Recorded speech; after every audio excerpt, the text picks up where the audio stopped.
Et malheureusement, c'est aujourd'hui ce que nous pouvons voir avec Internet. Avant que quelqu'un passe dans une émission, il va poser la question, vous avez combien d'abonnés sur votre chaîne? Voilà. Parce que je ne vais pas passer sur une chaîne qui a peu d'abonnés, ceci, cela.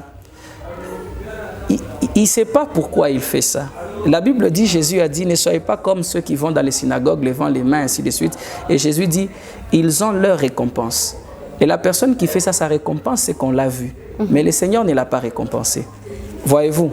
Donc il faut être vrai quand nous venons sur une plateforme telle qu'Internet, avec un désir de réellement servir le Seigneur. Et tous ceux qui servent réellement le Seigneur finit par les récompenser de manière vraie.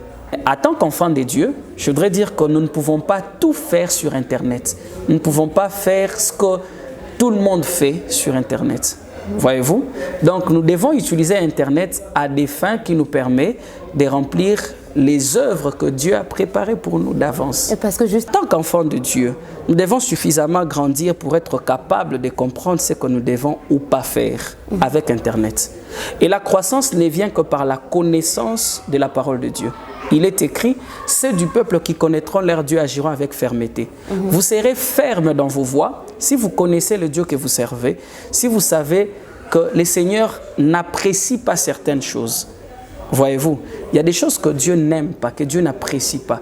Nous, en tant qu'enfants de Dieu, nous devons avoir en nous les sentiments de Dieu pour être capables de comprendre que ceci, Dieu ne veut pas que j'y ai accès. Il y a des choses qui ne sont pas écrites dans la Bible, mais dont l'Esprit Saint nous convainc. Voyez-vous, il y a des choses, tu ne verras pas là où c'est dit que c'est mauvais dans la Bible, mais l'Esprit Saint de Dieu te convainc et te dit là, ce n'est pas bon pour toi. Ça peut être bon pour tout le monde. En fait, le péché n'est pas par rapport à nous. Le péché, c'est par rapport à Dieu. Très souvent, nous cataloguons les péchés. Il arrive qu'on fasse un catalogue et on se dit, ça, c'est pas le péché, ça, c'est pas le péché, ça, c'est pas le péché. Mais c'est pas ça. Les péchés, c'est ce que Dieu dit que c'est péché. Voyez-vous.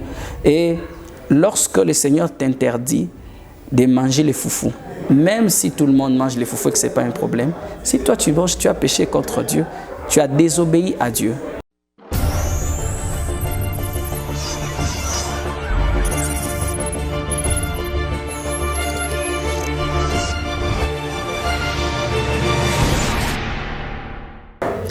Voilà, très chers internautes, chers amis téléspectateurs, abonnés de Éternité de Télévision, heureux sommes-nous de vous présenter encore une fois ce nouveau numéro parce que tout simplement nous sommes une équipe en collaboration avec Ariel Mouteba et Kibumba.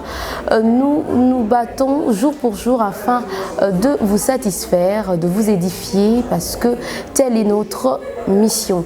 Alors pour ce nouveau numéro, nous sommes déplacés, nous sommes bel et bien à l'église Maison des Dieux que dirige le pasteur Magela, à qui je dis shalom. Shalom pasteur. Shalom ma soeur.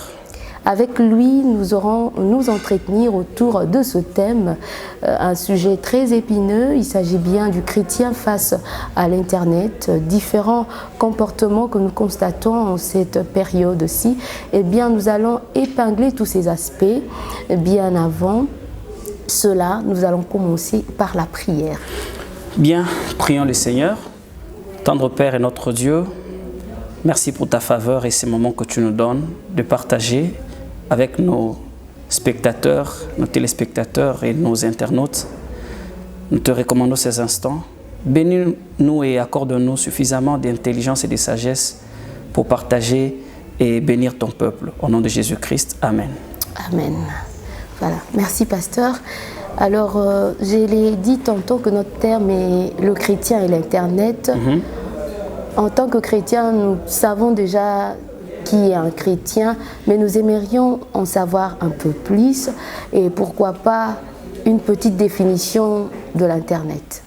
Très bien. L'Internet, c'est un outil informatique. Je vais aller par des définitions assez simples, des exemples simples. Quand on parle d'Internet, on parle d'un réseau mondial connecté par des outils informatiques.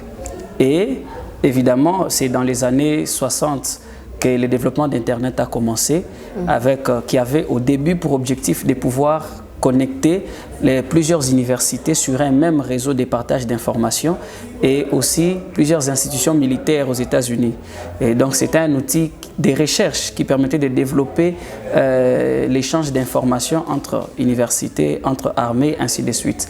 Et avec le temps et le développement, plusieurs protocoles ont été créés pour permettre à toute autre machine, de quel que soit le modèle, de pouvoir se connecter sur ces mêmes réseaux et partager les informations. Et cela a permis à développer plusieurs modèles d'affaires.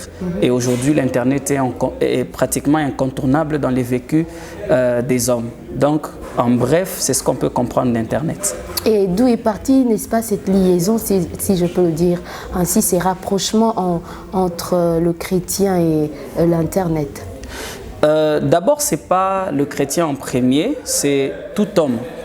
Parce que, vous savez, l'homme est en permanence en quête des découvertes, des sensations, de beaucoup de choses. L'homme veut découvrir, l'homme veut comprendre les fonctionnements du monde. Et quand vous avez une plateforme qui vous permet de vous connecter et tirer les informations ou être en contact avec certaines personnes, facilement, tout le monde veut se connecter, être en contact avec quelqu'un qui est à l'extérieur, partager les informations, ainsi de suite. Et bien évidemment, ces désirs d'apprentissage, ces désirs de partage d'informations et même les désirs d'appartenir ou d'avoir des relations avec les uns et les autres, de savoir ce qui se passe outre-mer, ce qui se passe en dehors de nos frontières, ces désirs-là a fait en sorte que l'homme s'est facilement attaché à Internet. Parce que sur cette plateforme d'Internet, il y a beaucoup d'informations qui circulent et facilement, vous pouvez comprendre et connaître ce qui se passe dans un pays à des milliers de kilomètres de vous. Voyez-vous, à l'époque, pour qu'une information vous parvienne, c'était très compliqué. Il fallait des messagers, il fallait différentes manières de communiquer qui existaient à l'époque. Mais avec Internet, une information ne prend plus de minutes pour atteindre les extrémités. Il faut juste que quelqu'un puisse poster une information sur une plateforme donnée et tous ceux qui sont connectés à la plateforme peuvent avoir accès à l'information, la partager, la publier, ainsi de suite. Donc l'Internet attire tout le monde, pas seulement les chrétiens, attire tout le monde. Tout celui qui vit se sent obligé et se sent désireux de pouvoir aller sur Internet. Voilà. L'Internet est un outil informatique à usage commun, mais est-ce qu'il y a une certaine particularité dans cet usage pour le chrétien? Oui, parce que la Bible dit « Tout m'est permis, mais tout n'est pas utile ».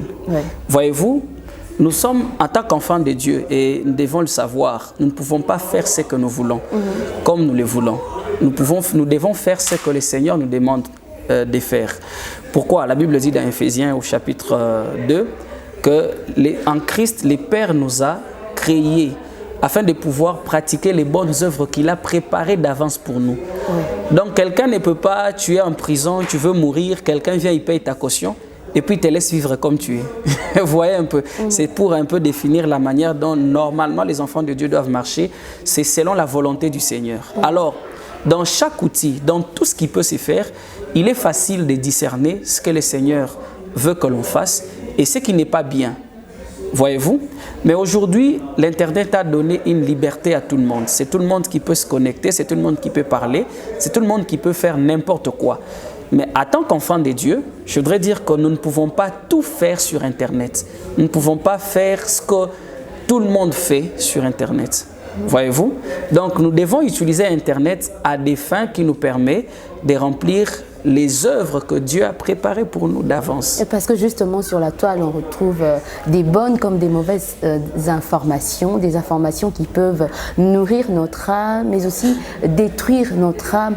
Et qu'est-ce que le chrétien est censé réellement faire? Le chrétien est censé, premièrement, connaître la parole. Parce que la connaissance de la parole de Dieu te permet de savoir ce qui est bon ou mauvais, sur Internet comme sur toute autre plateforme. Aujourd'hui, avec la prolifération du voyeurisme, de l'exhibitionnisme, il y a beaucoup de choses. Les gens s'exhibent sur Internet, il y a des scènes de nudité qui sont sur Internet et des images pas propres pour un enfant de Dieu.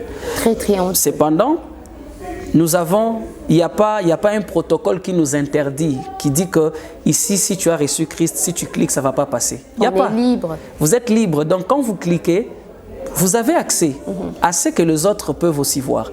Maintenant, ça dépend maintenant de votre vie personnelle. de votre, je peux dire, de votre conduite personnelle. C'est là que vous devez savoir c'est à quoi vous devez avoir accès et c'est à quoi vous ne devez pas avoir accès. Voyez-vous, il y a les avantages et les désavantages sur Internet. Parce que, comme je l'ai dit, il y a un partage d'informations au maximum. Il y a plein d'informations sur Internet. Mais vous ne pouvez pas aller là où tout le monde va. Vous devez aller là où vous êtes nourri, selon la volonté de Dieu et dans la pensée de Dieu. Si je peux donner un exemple, aujourd'hui, avec la venue de la COVID-19, nul n'était l'Internet, je ne sais pas comment on aurait fait nos cultes. Okay. Imaginez qu'il n'y ait pas Internet pendant cette période de la COVID-19. C'est-à-dire qu'il y aurait eu des églises qui ne fonctionneraient pas. Mais les églises ont continué à fonctionner. Pourquoi? Parce que Internet fonctionnait et a permis de faire passer certaines choses, certains cultes, et nos cultes sont passés en ligne. Tout le monde pouvait se connecter, suivre un culte. Et aujourd'hui même, les défis d'ailleurs que l'Église a eu, c'est de remettre les gens dans les temples, parce que plusieurs étaient habitués à suivre les cultes sur Internet. Vous pouvez défiler entre 2-3 messages sur Internet. Là, déjà, on peut voir les avantages de l'Internet. Déjà, c'est très avantageux. Vous pouvez suivre une formation sur Internet. Vous pouvez faire des achats en ligne. Il y a des nouveaux types de business, des business models qui ne sont nés qu'avec Internet. Vous voyez? En tant qu'enfant de Dieu, vous devez vous adapter à ces genres de business, être capable aussi d'être productif avec Internet, puisqu'il n'y a pas d'interdiction là-dessus. Voyez-vous? Mais il y a des choses auxquelles vous ne pouvez pas avoir accès. Il y a des gens qui ont été initiés sur Internet parce qu'ils ont eu accès à des articles qu'ils ne devaient pas lire. Exactement. Il y a des gens qui ont été détruits complètement sur Internet. Aujourd'hui, c'est un outil, mais le diable s'en sert comme il veut. C'est à nous aussi, en tant qu'enfants de Dieu, de nous en servir comme il est bon pour le royaume. On a dit tantôt que l'Internet est un espace libre, mais celui qui veut y accéder doit, n'est-ce pas, avoir une certaine conscience pour savoir que je peux toucher à ça ou je ne peux pas toucher à ça. Mais comment est-ce que celui-ci qui est censé accéder à l'Internet peut jauger, n'est-ce pas, sa maturité spirituelle pour savoir ce qui est bon ou ce qui est mal? Oui, je disais à un ami l'autre fois, à l'époque où il n'y avait pas les réseaux sociaux et tout ça, c'était facile de dire à un enfant, je ne veux pas que tu ailles, tu traînes avec cet homme-là. Je ne veux pas que tu traînes avec cet ami-là, ce n'est pas un bon ami. Je ne veux pas que tu traînes avec telle personne. Et l'enfant obéissait. Il pouvait rester à la maison, il ne sort pas. Mais aujourd'hui, quand vous dites ça à un enfant, ils vont continuer à s'écrire avec cet ami-là sur les réseaux sociaux. Voyez-vous? Donc, ils peuvent ne pas se voir. Ils vont organiser des rendez-vous sans que vous ne les sachiez. Pourquoi? Parce qu'Internet leur permet facilite les choses dans ces sens-là. Maintenant, en tant qu'enfants de Dieu, nous devons suffisamment grandir pour être capables de comprendre ce que nous devons ou pas faire avec Internet. Et la croissance ne vient que par la connaissance de la parole de Dieu. Il est écrit, ceux du peuple qui connaîtront leur Dieu agiront avec fermeté. Vous serez ferme dans vos voies si vous connaissez le Dieu que vous servez, si vous savez que le Seigneur n'apprécie pas certaines choses. Voyez-vous, il y a des choses que Dieu n'aime pas, que Dieu n'apprécie pas. Nous, en tant qu'enfants de Dieu, nous devons avoir en nous les sentiments de Dieu pour être capables de comprendre que ceci, Dieu ne veut pas que j'y ai accès. Il y a des choses qui ne sont pas écrites dans la Bible, mais dont l'Esprit Saint nous convainc. Voyez-vous, il y a des choses, tu ne verras pas là où c'est dit que c'est mauvais dans la Bible, mais l'Esprit Saint de Dieu te convainc et te dit là, ce n'est pas bon pour toi. Ça peut être bon pour tout le monde. Au péché aussi. Exactement. Parce que quand tu n'obéis pas à la voix de Dieu, c'est fini. En fait, le péché n'est pas par rapport à nous. Le péché, c'est par rapport à Dieu. Très souvent, nous cataloguons les péchés. Il arrive qu'on fasse un catalogue et on se dit, ça, c'est pas le péché, ça, c'est pas le péché, ça, c'est pas le péché. Mais c'est pas ça.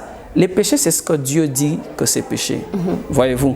Et lorsque le Seigneur t'interdit de manger les foufous, même si tout le monde mange les foufous et que ce n'est pas un problème, si toi tu manges, tu as péché contre Dieu, tu as désobéi à Dieu. Voyez-vous. Et maintenant, il faut être suffisamment mature pour comprendre que dans ces genres d'informations, je ne peux pas me donner. Je ne peux pas prêter oreille à ces genres d'informations. Suffisamment mature veut dire connaître la parole de Dieu et être dans une bonne relation avec Dieu, en communion avec Dieu pour qu'il soit en mesure de vous communiquer quand il est faux et comme il est faux. Pasteur, moi j'aimerais bien qu'on appelle le chat par son nom. C'est vrai qu'on est libre sur la toile, on veut faire ce qu'on veut, mais on doit, n'est-ce pas, comprendre que cette voie que l'on suit sur Internet peut nous conduire au péché. Je donne un exemple. On ne dit pas à quelqu'un que suivre une vidéo d'une personne nue sur Internet est un péché. Mais quel est ce péché qui est caché, n'est-ce pas, derrière cette vidéo de la personne que l'on voit nue? Voilà. Voyez-vous, aujourd'hui, comme vous avez dit, effectivement, il faut appeler les chats par son nom. Aujourd'hui, avec la prolifération des vidéos pornographiques, de l'exposition de la nudité sur Internet et sur les magazines et tout ce qu'il y a, je disais à un ami, avant, à l'époque de nos vieux pères là, c'était compliqué de voir une femme nue. Il fallait beaucoup d'efforts. Il faut aller à la rivière quand elles sont en train de se laver. Et il y aura toujours un monsieur qui va t'attraper. Et puis voilà. Mais aujourd'hui, c'est très facile. Avec un clic, et vous achetez votre forfait à 2000 francs, vous avez suffisamment de gigas pour pouvoir rentrer sur un site. Tout est devenu et facile. Ces images vous conduisent à des choses telles que la masturbation. Et nous connaissons beaucoup de cas où nous recevons des enfants qui sont emprisonnés par des pratiques de masturbation, qui ne savent pas comment s'en sortir. Donc le péché est venu d'une vidéo. Le péché est venu d'une vidéo que tu as suivie. Voyez-vous, il y a des choses, il y a d'autres vidéos, déjà vous voyez la manière dont ils abordent le sujet, vous comprenez qu'ils vont aller dans ce sens ici. Généralement on le comprend. Mais on veut être là pour voir comment ça va finir, voyez-vous. Et là, c'est dangereux parce qu'on veut aller trop près de la frontière. J'aimerais illustrer ça par un exemple biblique. Voyez-vous, dans la Bible, lorsque vous lisez dans Genèse, il y a une histoire qui s'est passée entre Léa et Rachel, qui, les deux, étaient en train de se disputer un fruit qu'on appelle la mandragore. La mandragore, c'est Ruben qui avait cueilli la mandragore. Ruben, c'était le fils aîné de Jacob. Ruben vient avec la mandragore et une maman dit, écoute, donne-moi les mandragores de ton fils et toi prends mon mari pour la nuit. Pourquoi? Parce que la mandragore, c'est un aphrodisiaque. C'est un fruit qui facilite aux parents les activités internes. Alors, mais Ruben, il a mangé tout le temps. Quand tout le monde allait, la Bible signale que quand les gens sont allés au champ, et Ruben est resté, et il a pris la femme de son père. Pourquoi? Parce que il mangeait des choses qu'il ne devait pas manger à des mauvais moments. Alors que tout le monde allait travailler, lui était là en train de manger des choses qu'il ne devait pas manger. Et à cause de cela, il a manqué la bénédiction. Voyez-vous, quand il mangeait la mandragore, il n'avait pas encore commis l'acte. Mais la mandragore les poussait à commettre l'acte. Voyez-vous? Donc il y a des choses sur Internet, dès que vous commencez à les suivre, vous n'avez pas encore péché. Mais ça vous poussera au péché. Une voie vers le ça péché. Ouvre une voie, ça vous pousse petit à petit. Et les gens qui font les films, les cinémas, les séries télévisées savent comment travailler les mentales des gens pour vous conduire à ces niveaux-là. Et avec aujourd'hui Netflix, toutes les plateformes de téléchargement des vidéos et tout ça, YouTube, on a accès à n'importe quelle image. Voyez-vous? Et malheureusement, aujourd'hui, on a des enfants des dieux qui ne savent pas s'asseoir dans la vie chrétienne et qui sont déséquilibrés dans leur foi simplement parce qu'il y a des choses qui les conduisent hors de la pensée de Dieu et de la présence de Dieu. Et comment remédier à ce phénomène? Comment remédier à cela? Je voudrais dire quelque chose aujourd'hui. La première des choses, c'est d'être réellement un enfant de Dieu. Laissez le Seigneur transformer sa vie et changer son cœur. Vous savez, quand vous vous donnez tellement au Seigneur, il travaille votre vie, il change votre cœur. Et la deuxième chose, c'est d'être discipliné. L'apôtre Paul dit, je traite durement mon corps, je l'assujettis. Je prends en main mon corps, je ne laisse pas mon corps me conduire, mais je tiens mon corps assujetti. Voyez-vous? Mais aujourd'hui, qu'il y ait des gens qui ne veulent pas prendre leur corps en main, qui laissent les corps les conduire là où ils veulent. La Bible signale très clairement que les œuvres de la chair sont contraires à ceux de l'esprit. La Bible dit, ils sont opposés l'un à l'autre afin que vous ne fassiez pas ce que vous voulez. Vous voulez faire la volonté de Dieu, mais les œuvres de la chair sont opposées à la volonté de Dieu. Ils vous empêchent de faire la volonté de Dieu que vous voulez. Il faudrait, n'est-ce pas, dominer sur... À ce moment-là, il faut vraiment prier à Dieu pour pouvoir dominer sur la chair. Il faut beaucoup de discipline en ce qui concerne Internet. Voyez-vous, aujourd'hui, j'ai lisé une publication, quelqu'un a dit « Le temps que vous passez chaque jour sur Internet peut vous permettre de lire 4 fois la Bible en une année. » Et une fois, j'ai mis une application sur la tablette pour me permettre de voir combien de temps j'ai passé sur Internet. Et j'ai remarqué qu'effectivement, il y a des jours où j'ai passé 5 heures sur Internet, 6 heures sur Internet. Et là, j'ai compris que c'était très dangereux parce que je ne gérais pas mon temps. Mais Internet gérait mon temps. Et là, j'ai établi maintenant une discipline. Je ne peux pas être tout le temps sur Internet. Je ne peux pas me connecter à tout moment. Il faut savoir, en tant qu'enfant de Dieu bien-aimé, il y a des choses que vous pouvez faire et il y a des choses que vous devez faire. Ce que vous pouvez faire, quelqu'un d'autre peut le faire à votre place. Mais ce que vous devez faire, personne ne peut le faire à part vous. Alors quand vous êtes dans une conversation WhatsApp, même si vous n'écrivez pas dans un groupe, d'autres écriront. Voyez-vous? D'autres écriront. Mais si vous ne lisez pas votre Bible, personne ne la lira à votre place. À votre place, exactement. Si vous n'apprenez pas vos leçons pour l'université, personne n'apprendra à votre place. Si vous ne travaillez pas sur votre perfectionnement, personne ne le fera à votre place. Et le temps qu'il vous faut pour lire votre Bible, pour travailler sur votre perfection, pour travailler sur vos leçons en classe, Internet vous vole ces temps. L'Internet est un outil qui dévore le temps. Et si vous ne savez pas vous discipliner par rapport à Internet, je suis désolé, mais même si vous priez beaucoup, mais si vous laissez Internet vous contrôler, vous perdrez même votre vie de prière. La Bible est claire quand elle dit « tout est utile ». Tout est permis, mais tout n'est pas utile. Alors il faut choisir ce qui est utile, ce qui conduit à votre vie et à votre relation avec le Seigneur. Est-ce qu'un chrétien est permis, n'est-ce pas, de relayer une mauvaise vidéo? Parce qu'aujourd'hui, nous venons de traverser une situation où on a vu, n'est-ce pas, des vidéos des serviteurs des dieux, des enfants des dieux dans les bavures et autres, mais qui étaient relayés, n'est-ce pas, par les enfants des dieux. Est-ce que cela est un bon comportement? Fort malheureusement, c'est avec désolation qu'on voit ce genre de choses. En tant qu'enfant de Dieu, nous devons savoir que la nudité est sacrée. Elle est sacrée et c'est comme ça que Dieu a créé. Quand vous lisez dans Lévitique 16, prenez 15, 16, 17, vous verrez quand le Seigneur est en train d'établir la loi, le principe pour les vécus d'Israël, il a établi les principes sur la nudité. Le Seigneur interdit de voir la nudité sous toutes ses formes. Alors, c'est vraiment regrettable de voir que les enfants de Dieu partagent la nudité d'un homme de Dieu sans scrupule, sans retenue. Malheureusement, c'est s'attirer tout simplement des malédictions. On ne peut pas se mettre à partager la nudité de quelqu'un, qui que ce soit. D'abord, avant de parler d'un homme de Dieu, qui que ce soit, quand il y a une image de nudité qui vous vient, supprimez. Ne vous mettez pas à la partager pour faire voir aux autres combien est-ce que vous êtes le premier à avoir reçu l'information. Parce qu'aujourd'hui, c'est la guerre de qui sera le premier à recevoir l'information. Et quand vous avez reçu l'information en premier, vous la partagez, c'est comme si on vous a donné une drogue, vous vous sentez là aux anges. C'est comme une petite gloire. Là. Et pourtant, il n'y en a pas, bien-aimés. Il n'y en a pas. Faisons attention à ce que nous faisons.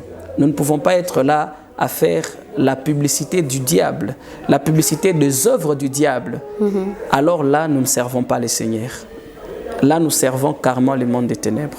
En tant qu'enfant de Dieu, quand vous recevez des vidéos à caractère de nudité, exposant qui que ce soit quelqu'un, un politicien, que ce soit un pasteur, que ce soit un serviteur, qui que ce soit, bien-aimé dans le Seigneur, ne partagez pas, n'entrez pas dans cette blague-là. Vivez votre relation avec Dieu. Soyez saints. Appliquez-vous d'autant, frères, à affermir votre appel, votre vocation. Ne suivez pas ce qui vous détruit. Voilà un peu. Aujourd'hui, nous sommes en train de voir aussi de couples qui sont victimes de l'Internet, de couples être détruits par l'Internet. Qu'est-ce que vous suggérez, n'est-ce pas, à ce couple chrétien qui ne sont pas encore détruits par l'Internet, mais qui sont les usagers de cet outil? J'ai suivi une expérience particulière sur Internet aussi. Ils ont fait une étude pour démontrer combien Internet est dangereux dans les familles. On a placé une famille, 3 enfants avec les parents. C'était une famille normale.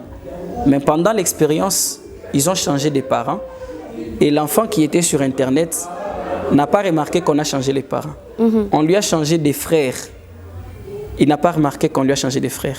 C'est quand on a coupé sa connexion Internet qu'il a levé les yeux et il s'est rendu compte qu'il était le seul membre de sa famille avec des inconnus. Voyez-vous? Et la psychologue qui a fait l'expérience est en train de dire que c'est quelque chose de très dangereux lorsque dans une famille, on ne sait pas se discipliner par rapport à Internet. Il faut privilégier les moments familiales et les temps que l'on partage en famille. Et il faut beaucoup de discipline. Il faut que les parents s'imposent pour refuser que les enfants se comportent n'importe comment pendant les moments où vous partagez la table familiale, pendant les moments du séjour. Devons-nous donner un téléphone, un Android, un smartphone à un enfant? Je pense que ça dépend aussi de l'éveil de chaque enfant et de la manière dont chaque parent met de la discipline dans son foyer. Mais ce qui est bien, c'est de bien éduquer les enfants. Parce que ce que vous allez refuser... de l'éducation qu'on a donnée à l'enfant avant de lui remettre. Il faut vraiment se rassurer et il faut aussi prendre du temps pour prier pour les enfants et avec les enfants. Une bonne éducation de la parole permet aux enfants de comprendre, d'avoir une relation d'abord personnelle avec le Seigneur et de condamner les mal. Mais aujourd'hui, avec les télévisions câblées, avec l'Internet à gauche et avec les smartphones et tout ce qu'il y a, privilégier ceux qui travaillent pour l'éducation, la transformation, la réussite et le succès des enfants. Et ne les laissez pas être exposés à n'importe quoi. La première chose, ce que je demanderai aux parents, c'est de travailler plus en milieu familial plutôt que d'attendre que le travail soit fait à l'extérieur. Voyez-vous, ce que vous refusez à l'enfant, il peut le rencontrer à l'extérieur. Mais si vous lui refusez ce qu'il doit normalement recevoir, l'éducation qu'il doit recevoir de vous, il ne l'aura jamais à l'extérieur. Il faut qu'il y ait un contrepoids de l'éducation que vous lui donnez à la maison, de la connaissance que vous lui donnez à la maison, que ces contrepoids lui servent afin de lui permettre d'être équilibré lorsqu'il sera exposé à d'autres choses à l'extérieur. Donc, que les parents travaillent sur leurs enfants. La Bible dit ceci, Jésus déjà encore très jeune, passait du temps dans le temple, passait du temps en train d'apprendre auprès des grands. C'était encore un enfant, mais il apprenait auprès des grands. Et c'est la culture en Israël. En Israël, les enfants déjà doivent maîtriser la Torah, ils doivent maîtriser la loi en étant encore très jeunes. 12 ans déjà, l'enfant commence à apprendre toute la loi. Il faut établir un système. Et malheureusement, je prierais que ce soit un système national sur la manière dont nous voulons éduquer nos enfants. Mais maintenant, en tant qu'enfant de Dieu, le modèle biblique est là. Voyez à quel âge Jésus a commencé à prendre la loi. Faites de même avec vos enfants. Apprenez-leur, qu'ils apprennent la parole. La connaissance de la parole est une grande barrière à beaucoup de choses. Si vous ne l'apprenez pas, si vous laissez vos enfants grandir comme ils veulent, avoir tout ce qu'ils veulent, malheureusement, vous n'aurez fait que monter vos propres démons, comme on le dit. Mais il n'y a pas que les enfants, il y a aussi des parents qui gèrent les infidélités dans les smartphones. Oui, évidemment, c'est comme je le disais. Préalablement, il faut vraiment être un enfant de Dieu. Il faut être vrai avec le Seigneur. Il faut laisser le Seigneur transformer sa vie. Parce que avec Internet, on voit beaucoup de choses. Des conversations nocturnes, des hommes mariés, des femmes mariées, qui malheureusement facilitent beaucoup de voix. C'est comme ça que j'ai dit, la première base, c'est que de la même manière que les parents sont en train d'éduquer ses enfants à la maison, de la même manière, l'Église doit enseigner aux enfants de Dieu comment être un vrai disciple de Jésus-Christ. Exactement. Il suffit d'être un vrai disciple de Jésus-Christ pour ne pas faire certaines choses, pour ne pas commettre certaines bavures. Il suffit d'être un disciple. Je ne vois pas comment donner d'autres voies si ce n'est de demander à l'Église de préparer pour le Seigneur un peuple bien disposé. Voilà. Alors nous sommes déjà en train de chuter, on va parler de cet avant-dernier point. Vous avez évoqué tantôt à l'entame de l'émission l'avantage de l'Internet, surtout pendant la période de confinement où les portes des églises étaient fermées et qu'il fallait, n'est-ce pas, prêcher par la voie de la toile. l'Internet avait constitué, n'est-ce pas, un avantage, et jusqu'à aujourd'hui. Mais nous nous rendons compte qu'il y a une poignée de serviteurs des dieux qui, n'est-ce pas, utilisent l'Internet, mais tout en ayant des mauvaises motivations. C'est-à-dire, ils s'attendent à des récompenses humaines en lieu et place de s'apaisantir sur la mission première qui est d'évangéliser. Oui, évidemment, j'ai dit au début ici que l'Internet est disponible pour tout le monde, à chacun d'en faire usage selon qu'il veut. En tant que ministre de Dieu, vous devez savoir qu'à chaque fois que quelqu'un fait quelque chose, il y a la bonne raison et il y a la vraie raison pour laquelle on fait quelque chose.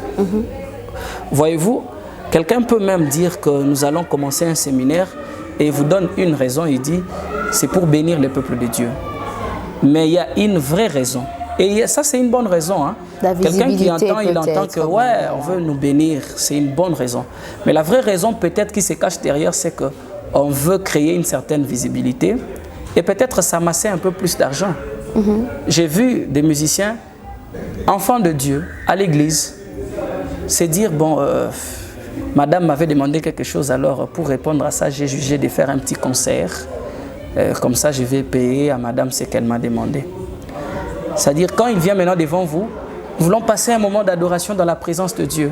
C'est une bonne raison, mais ce n'est pas la vraie raison. Voyez-vous? Et malheureusement, c'est aujourd'hui ce que nous pouvons voir avec Internet. Avant que quelqu'un passe dans une émission, il va poser la question, vous avez combien d'abonnés sur votre chaîne? Voilà. Parce que je ne vais pas passer sur une chaîne qui a peu d'abonnés, ceci, cela. Il ne sait pas pourquoi il fait ça. La Bible dit, Jésus a dit, ne soyez pas comme ceux qui vont dans les synagogues, levant les mains, ainsi de suite. Et Jésus dit, ils ont leur récompense. Et la personne qui fait ça, sa récompense, c'est qu'on l'a vu. Mais le Seigneur ne l'a pas récompensé. Voyez-vous? Donc il faut être vrai quand nous venons sur une plateforme telle qu'Internet, avec un désir de réellement servir le Seigneur. Et tous ceux qui servent réellement le Seigneur finit par les récompenser de manière vraie. Le Seigneur finit par les garder dans le temps. Le Seigneur finit par leur accorder sa bénédiction. Et en tant qu'enfants de Dieu, nous ne devons pas faire les choses selon le monde, mais selon Dieu. Voilà. Voilà, nous sommes arrivés à la fin de l'émission. Votre dernier mot par rapport à ces si grands sujets que nous avons développés tout au long de cette émission, le chrétien à l'Internet. Oui, chers internautes, effectivement, l'Internet, c'est un sujet vraiment colossal. Qu'on peut débattre du jour au jour. Dieu nous a fait grâce de les partager pendant ces quelques minutes. Ce que j'aimerais dire, c'est ceci. D'abord, m'adresser à la jeunesse et surtout à l'Église du Congo. Observer ce qui se passe à ce jour et travailler réellement pour le royaume. Si on les fait comme ça, le Seigneur nous rendra capables et il nous donnera tout ce qu'il faut pour faire avancer le royaume. Ne faisons pas comme les païens, ne nous servons pas d'Internet pour nos fins propres, ne nous servons pas d'Internet pour détruire nos vies. Servons-nous d'Internet pour apprendre, pour devenir meilleurs dans ce que nous faisons et pour étendre le royaume partout. Parce qu'aujourd'hui, un live qui s'est fait en RDC peut être suivi aux États-Unis et quelqu'un peut être béni par le live de l'enseignement d'un homme de Dieu qui est en RDC.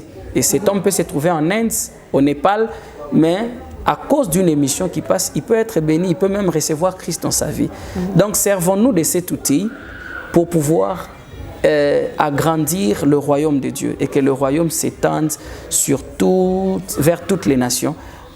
Nous pouvons nous servir d'Internet pour partager des livres, partager des connaissances de la parole de Dieu, partager des pensées bibliques, partager même ce que le Seigneur mettra à la disposition de son peuple. Nous pouvons nous servir de cet outil. C'est un outil puissant pour cette génération qui peut nous permettre de produire beaucoup plus de résultats que l'ont produit nos pères qui, eux, n'avaient pas Internet, mais jusqu'alors, vous pouvez remarquer qu'ils produisaient plus de résultats que ce qui s'est produit encore à nos jours.